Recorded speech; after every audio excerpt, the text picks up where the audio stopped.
ఇది ఈ రోజుకిన తెలంగాణ రాష్ట్ర సీఎం ఏమంటుండంటే దీన్ని ఆలోచన పరంగా ప్రజల్లోకి వెళ్దాము, ప్రజల నిర్ణయం తీసుకుందాము, చట్టసభల్లో పెడదాము, 33 డిస్ట్రిక్టులు పెట్టి మనము దీన్ని ఈ వజన్ను మనం మోతామా తర్వాత తగ్గిద్దామా అదిగిన ఏ విధంగా క్లారిటీగా ఇస్తున్నాడు.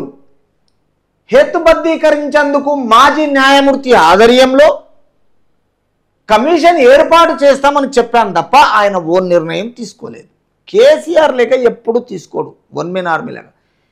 న్యాయపరంగా తెలంగాణ రాష్ట్రానికి అవసరం ఏ విధంగా ఉంది, ప్రజలకు ఏ విధంగా చేయాలి, ప్రజలను ఏ విధంగా అప్రూవల్ తీసుకోవాలి, చట్టసభల్లో పెట్టాలి, ఆయన ఈ విషయంలో చాలా 100% కరెక్ట్గా నిర్ణయం తీసుకుంటున్నాడు. ఎవరు? రేవంత్ రెడ్డి గారు. కాబట్టి ప్రస్తుతం 33 జిల్లాలో ఒక దాంట్లో ఒకటి జనాభా ఉంటే మరో దాంట్లో 3 లక్షల మంది ఉన్నారు.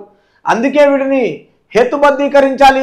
మండలాలు కూడా ఎన్టీఆర్ హయాంలో ఏర్పాటు చేశారు. ఆ తర్వాత కొత్తగా వచ్చిన అన్నిటినీ తాత్కాలికంగా ప్రాతిపాదికంగానే ఏర్పాటు చేశారు తప్ప ప్రస్తుత జనాభా అభివృద్ధి అవసరాల ప్రతిపాదన చేయలేదు.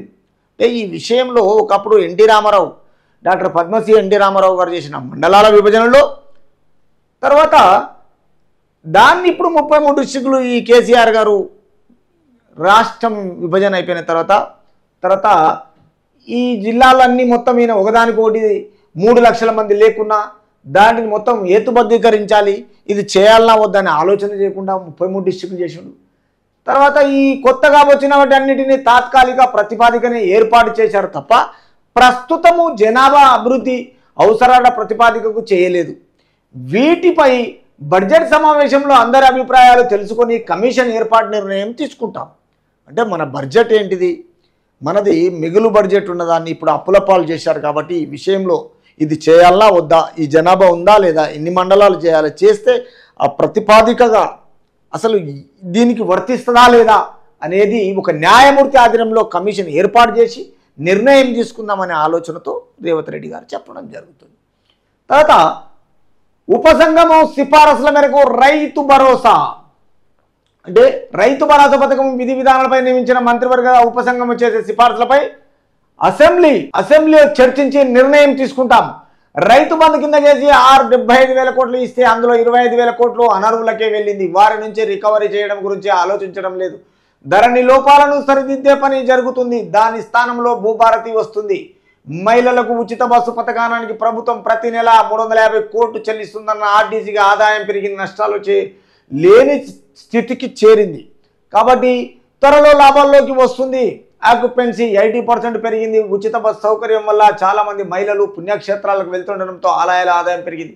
అంటే కాంగ్రెస్ మేనిఫెస్టో తీసుకున్న నిర్ణయంతో ఏంటంటే కేవలం ఈ రైతు భరోసా పథకం విధానాలపై నియమించిన ఉపసంఘం సిఫారసులు అసెంబ్లీలో ఇవి అందరికీ పబ్లిక్ తెలిసేటట్టుగా చట్టసభలో పెట్టి నిర్ణయం తీసుకొని రైతు బంధు కేసీఆర్ 75,000 కోట్లు ఇస్తే అందులో 25,000 కోట్లు మాత్రమే అనర్హులకు వెళ్ళింది. అంటే మిగతాదంతా నాశనం పట్టించేసిండు. ఎవరికి ఇచ్చిండు? పెట్రోల్ పంపులోనికి ఇచ్చిండు. రైతులు కాదు, పెట్రోల్ పంపులోనికి ఇచ్చిండు, సీలింగ్ భూములలోకి ఇచ్చిండు, నవాబులకు ఇచ్చిండు, మసీదులకు ఇచ్చిండు, అందరికీ తగలబెట్టిండు. తెలంగాణ రాష్ట్ర ప్రజలు ఆయన సొమ్ము ఏదేముందాడా, ఆయనది ఏదేముందాడా, ఆయన కొరిగిందేముంది? మంచి ఫామ్ హౌజులు, భూములు అన్నీ తయారు చేసుకున్నాడు. లాస్ట్కి వచ్చి తెలంగాణ ప్రజలు ఇట్లా పక్కతో వడ్డించేసిపోయి హాయిగా కూర్చున్నాడు. ఇప్పుడు తర్వాత ఈ విషయంలో 25,000 కోట్ల అనర్హులకే వెళ్ళింది. వారి నుంచి మళ్ళీ రికవరీ చేస్తామా? చేయలేము. ఎవడిస్తాడు? తర్వాత ఈ ధరణి లోపాలను సరిదిద్దే పనిలో జరుగుతుంది. ఇప్పుడు ధరణి లోపాలను మొత్తం సరిదిద్దే పనిలో ఉన్నది. దాని స్థానంలో భూభారతి వస్తుంది. ధరణి తీసేసి భూభారతి అంటే భూమి భారతి అంటే భూమి అమ్మ, అది ఈ టైటిల్ వర్తిస్తుంది అనేసి తెలంగాణ రాష్ట్ర